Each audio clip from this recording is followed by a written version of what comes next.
జీవితమొక పయనమని గమ్యము తెలియదని తెలిసిన ఈ మనిషి పయనమాగదు.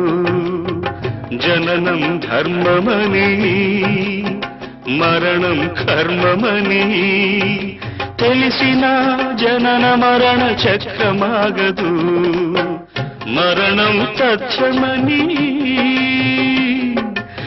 ఏ జీవికి తప్పదని తెలిసిన ఈ మనిషి తపనాగదు.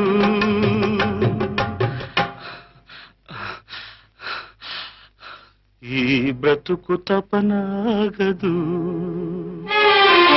ఆగదు ఏ నిమిషము నీ కోసము, ఆగితే సాగదు ఈ లోకము.